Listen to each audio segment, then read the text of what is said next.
and will you? Like, if I can get you your price, will you refer me to your friends, family, neighbors? Assumptive frames. You're assuming that that you're in alignment. This would be a good time for us to connect and go over this proposal. I'm guessing you haven't gotten around to. You give them an opportunity to save face in a situation where they haven't gotten back to you. And instead of just assuming they're cold shouldering you, stonewalling you, not interested and don't care, you give them the benefit of the doubt that they're busy. I'm guessing you haven't gotten around to. And that gives them an opportunity to say, oh, yes, I'm so sorry. I meant to. As I see it, you have three options. And that first option is typically a terrible option. The second option is an okay option. And the third option should be the obvious choice, which would be the choice that you believe is in their best interest. And we're not using any of these phrases or words to manipulate or to control, but to help others achieve their goals and objectives. And then the other thing too is we have to use curiosity and empathy. Otherwise, some phrases can come off as being a little bit sarcastic. The next one in assumptive phrases was there are two types of people. Like, I'm assuming you're either, someone who is slow and steady to finish the race, or somebody who's quick and ready to go. Like, you either need a lot of information or you don't need much and you work with your gut. There's two types of people. Which one are you? Are you the go with your gut, or are you the one that needs a lot more information? I bet you're a bit like me. You like to have all of the facts before you make a big decision. And then simple swaps. So there's a lot of words that we use every day over and over again, like let's meet up, let's schedule that meeting. But if we just kind of upgrade those words to like let's connect versus let's meet up, then that kind of is a little bit of an upgrade for the word. And then instead of using the word seller concession, which is really more of an industry term that realtors, mortgage brokers, lenders, we kick around with one another, a buyer incentive may be more explanatory of what you're really trying to convey. Yeah, exactly. A concession feels like I'm giving something up, whereas a buyer incentive means I could attract somebody and sell my home for a higher price and sell it faster. So again, looking at the words that you use and figuring out what are some of these common words I use over and over again that I can upgrade. And then before I continue and introduce the new set of words part two, the reason why exactly what to say is a tool is that we have the same conversations over and over and over again. And sometimes we have them with people who are really easygoing and just come along for what, you guide them nice and easy. And others might be like kind of stuck in a way that is not helpful for them. So because we know we're going to have the same types of conversations, having a list of words and go-to that we can use in practice when we're doing role play and scripting to prepare ourselves before we go into a meeting where we have to have important conversations can make those conversations more meaningful and help us achieve our goal and help our clients achieve their goals. All right.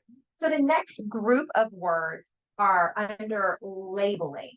And to be honest, I had a really hard time with these group of words. I was like, what does it mean? I know what labeling is, like, oh, they're passive aggressive, they're narcissistic. We use labels all the time, some for the good, some for the bad. And sometimes we can be a little bit we're like over labeled in society. But this is straight out of my training manual.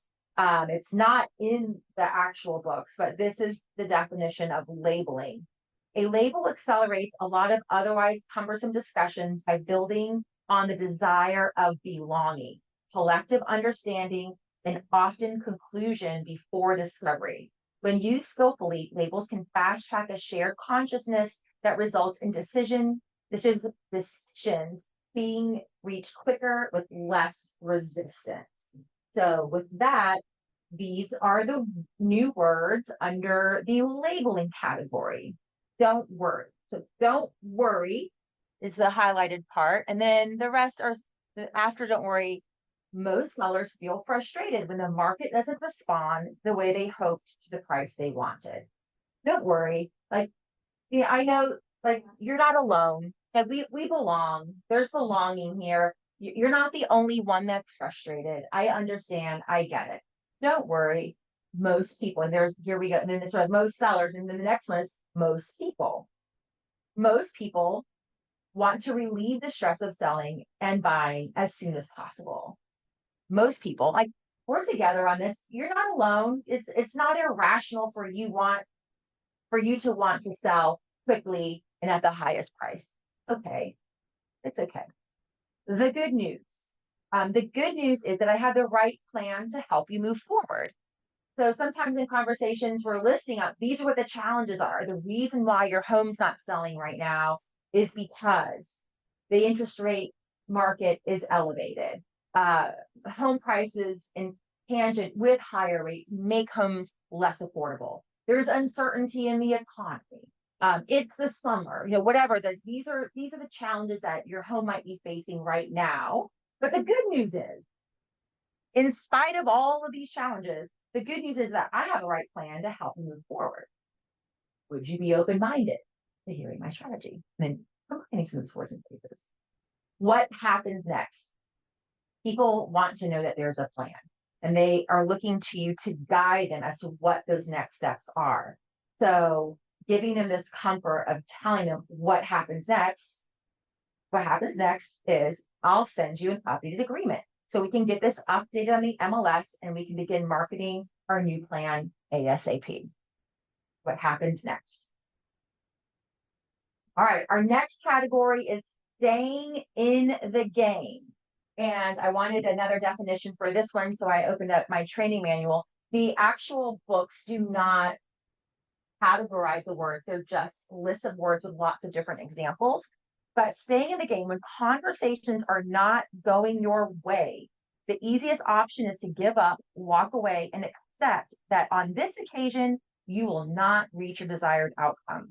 That is, unless you have a handful of magic words that allow you to remain purposeful in the conversation, step back to a position of curiosity, and explore what new possibilities you can create. So, it wouldn't be life if everything went our way all the time. We will meet with friction because why? We're all different people and we all have our set of expectations, our own personal agendas, our experiences, etc. So I like this. Remember I said it before, sometimes we just need to get on their perspective. Let's think of like staying there. They're not budging. They're staying, they're rooted, they're deeply rooted. And now you're like, okay, they're not coming to my side, they're not seeing the light that I'm shining. Let me be more curious, more empathetic, and try to understand from their point of view. That's what these next two make me think of. What makes you say that? What makes you say that? Mhm. I'm just never going to sell this property. Just do that. Like, tell me more. There's another, great phrase that Yeah. we've learned. Tell me more. I love that. Use that. It's not a Philip Jones. What makes you say that? Again, Oh, excuse me. being curious and empathetic. This is where it becomes important because if your tone is not right, you could really come across as more confrontational. And then also these words are great in life. Yeah. With your teenager, your spouse, like you hate that restaurant now. What makes you say that? Like you loved it. Help me understand. Help me understand. Help me understand, like, where are you coming from when you say this very, I use a lot of these when I'm doing buyer consultations when they say, hey, we're looking for a big yard. Well, what is your definition of a big yard? Digging in to get more understanding of what they mean. help me understand, what are you going to use the big Yeah. yard for? Yeah. Because, we just want privacy. Okay, so then maybe it's just like they want a lot of trees and, maybe it doesn't have to be big, but it needs to be private. Before you make your mind up. Okay. So again, you don't want to you're staying in the game here. You're not throwing your hands up in the air saying, this guy, this girl is never going, they're just not for me. I'm out of here. Before you make your mind up, let's make sure we reviewed all the facts. Make sure we understand the full picture. Let me make sure I understand the full picture. Let me go through your list of reasons why you wanted to sell in the first place. Did I get that right? Would it help if I outlined how a seller credit could potentially lead to a higher sales price, as it allows buyers to cover closing costs or make necessary repairs? This could make your property more appealing. Making conversations count. Bill M. Jones says sometimes we just want to get a little bit more. And if we can get a little bit more from a few more people, then we could grow our businesses that much better. Convert a few more people. So this category of words is under the topic or the category of making conversations count. Enough. Enough is a keyword. And I don't mean it from like, enough, I've had enough. That's not the way we're speaking. So you're trying to identify what's enough for the seller or the buyer. What's enough? Is 3,000 square feet enough? Is a quarter acre enough? If we got you a buyer at full list with an incentive of $10,000, your net proceeds would be about $250,000. Is that enough for you to move on to the next chapter of your life? That enough? Just one more thing. If we could help you net that $250 on this sale, would you leave us a positive review on Google or post about your experience with me on your social? That's one more thing. I'm just going to get a little extra ask out of this. And a favor, another way to sort of get a little something else extra out of it. Could you do me a small favor? I'm looking to help someone like you with my services. Who do you know? And again, inserting another magic phrase. Who do you know who may be thinking about a move? Who do you know instead of do you know? Exactly. Because who do you know? You don't want a yes or no. That's a great example of a swap too. Is do you know anyone that's moving to the area? Who do you know?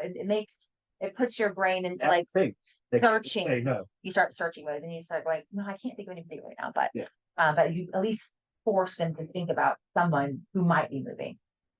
Just out of curiosity, I love this one. I use this at the end of all of my consultations because I am curious. Like, how did it go? How did I do? Did I give you the information you were looking for? Just out of curiosity, what were your thoughts about today's meeting? Okay. Just out of curiosity, how do you feel about the idea of offering a seller credit to entice potential buyers? Have you considered how that could affect the sale of your property? Just out of curiosity. This is the QR code to purchase the real estate version of exactly what to say. You could also Google this. I mean, it's on Amazon and every place. So this is a real estate specific book. Bill M. Jones has partnered with a few different industries to come up with more industry specific examples. So if you get this book, it's very, very helpful. And then also it gives you at the back how to use it in social media and email. And there is a website. It's curator.com. Try to find it here in just a second. Yeah. No, Cura. Can you type that in chat? CURAYPOR.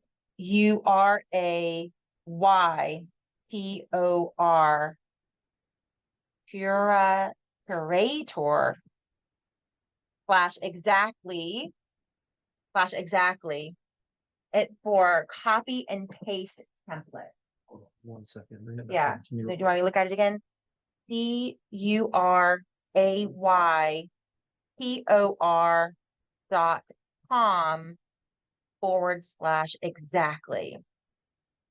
And that will give you magic words for social media, email, plus text messages. And then just to wrap it up, who am I? Here we go. Oh, did you leave me? No, we're good. Oh, there you go. Awesome. So for our final slide, is about me. I'm April Blackwell. I'm the owner of Blackwell Mortgage, and my superpowers are independence and choice. As a mortgage broker, I work for your clients, not for a particular lender. When it comes to self-employed borrowers and investors, I'm your ultimate ally. That is my jam. My jam are self-employed borrowers and investors. I can achieve what traditional banks and credit unions simply can't, and I'm fully equipped to handle what they can as well. As a broker, I'm not bound by an employer. I champion your clients' needs instead. With a broader reach, I'm here to help more of your clients in their ideal solutions. Think of me as your strategic partner, armed with the tools and resources that elevate your business.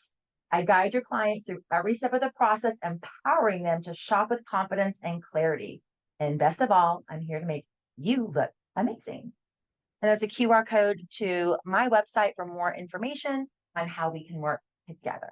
And then ways that you can find me, please follow me on social media. Give me a call. I'm here to help.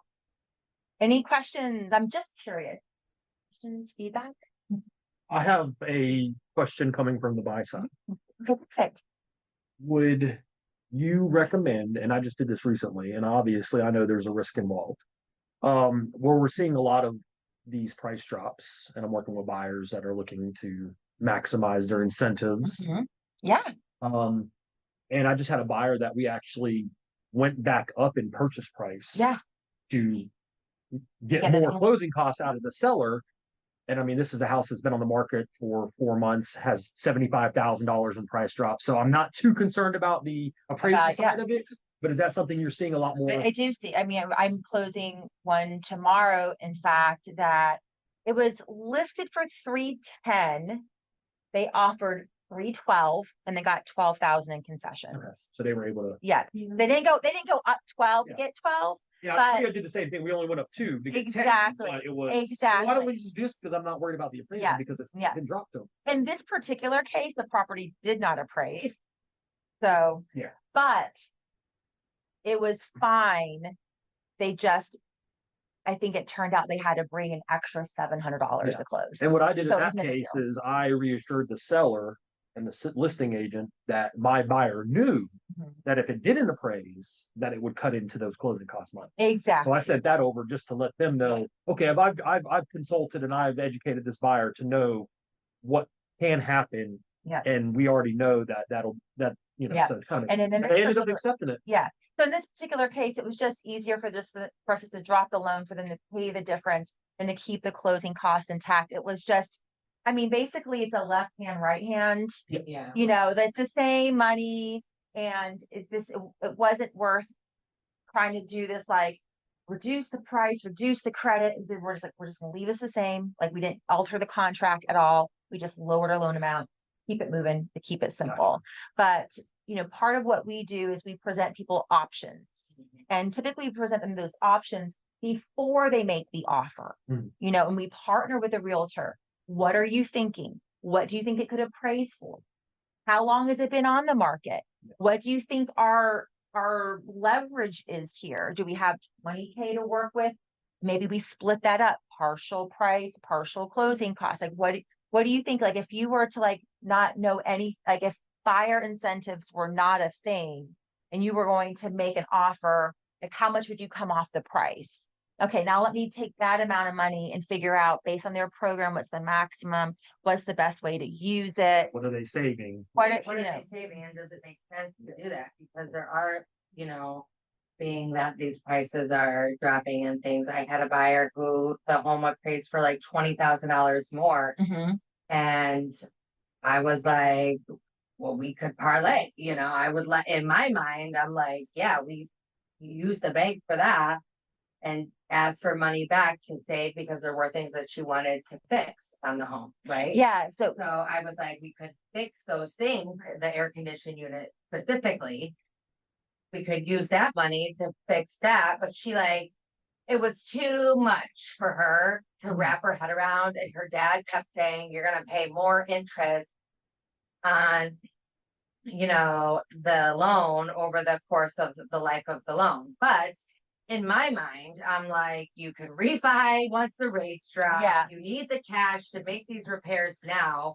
The difference in the monthly payment for $20,000 Yeah. over the course of 30 years is very slight, Yeah. right? It made, but I just, I didn't want to push her because she was getting too, overwhelmed, but, She needed to see the scenario side she by did. side. And I felt Yeah. like I couldn't give her that, like I was trying to, You can't, and you shouldn't. It's Yeah. like, it's out of your lane. Right, and I was asking the lender that we That's- had to kind of like clarify that. And it wasn't, so I did feel like we missed an opportunity to really help somebody just by educating them a little bit Yeah. more, and I felt like I did my best to encourage that, but again, You do the best that you can. Right. If the partner wasn't able to, maybe it's not something that they're well versed in, or they believe in, or they understand. I don't ever judge math. Right, I let math speak for itself. I let people see the differences in the scenarios side by side, and then let them make the choice that best fits them. Because again, there's two types of people. right, I have people who will pour as much money as it takes into buying down that interest rate as low as possible to save $150 per month. Yeah. And I have people going, no, hell no. I want to save as much of that money as possible because I want to fix that HVAC. I need to change the countertops. I've got other things to do. So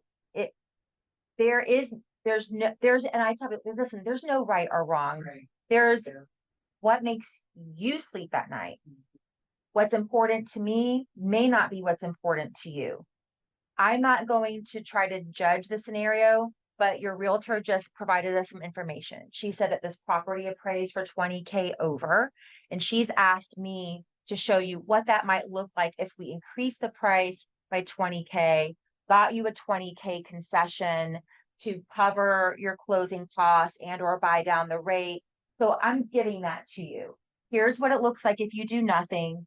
Here's what it looks like if we take your realtor's advice or her suggestion, and you decide. Yeah, but I think laying it out there like that, showing them the example is helps bridge the gap, because we do a lot of talking at them already. Yes. So I do see a lot of the words spinning in their brains. Yeah. And sometimes we just need somebody to break it down. Like you said, there are those two Yeah. types of people. In the same way, when it comes to receiving information, some people are like the analytical. Yeah.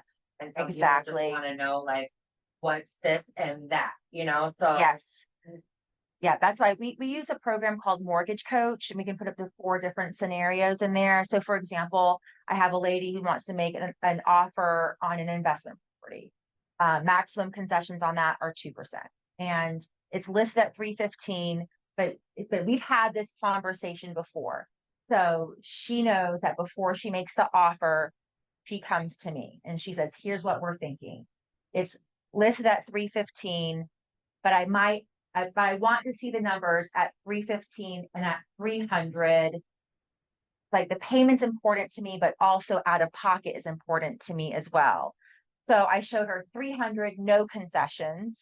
And then I also showed her 315. But it's basically because 2% was limited around $6,000. I gave her this middle option that she didn't even ask for because she didn't know. You don't know what you don't know. Right. So I gave her 307 with 2% back, like a $6,000 concession. So the seller's netting like 301, which is close to what her offer of 300 would be. So here's 307 with a 2% credit for your closing costs. Here's 315 with the 2% if you have to, because like this one, your ideal, it's not going to work out. And here's 315 with no concessions if you really want the property and you end up in multiple offers. So here's all 4 of these scenarios side by side. And she's like, I really like this one. I'm like, okay, well, you convey this to your realtor and how you want to construct that offer. So that is why I think exactly what to offer is such a great title, because that's what I do in, everyday consultations with our clients is help them see, like, again, not judging. Like, I'm not sure which one of these is Right, because everybody has a different need. Like I always say, well, what do you want? Do you need to save more cash, or you're low on cash and we need to get closing costs? Or is it like, I had another guy who was like determined to get the price lower. He like had to get the lowest price. And I was like, That always just makes me Yeah. laugh because I'm like, does it matter that? I mean, I get it, but But let me show you if you got 10,000 in closing costs, how it's way better for you than 10,000 off the price. so you're pushing yourself back. Yeah. You know, so in my mind, but they're like, live here forever. I'm like, yeah, I know. Yeah. Call me in 5 years. Yeah. But, I had you a know. client recently who, he's like, he's determined rates will be down in 2 years and he'll refinance then, right? Like that is his belief that rates will come down. And, I have no crystal ball, so I can't ever say one way or the other. I mean, like this, we've been saying for 3 years now, rates are going down and they haven't gone down. So I've just learned to accept reality and make decisions today and get the best information at hand. So, but based on his fervent belief, he wanted lowest price on the property. And I gave him the options, like here's full price and a small concession. Here's a lower price, no concession. And he's like, it doesn't make sense to me to pay more for the house.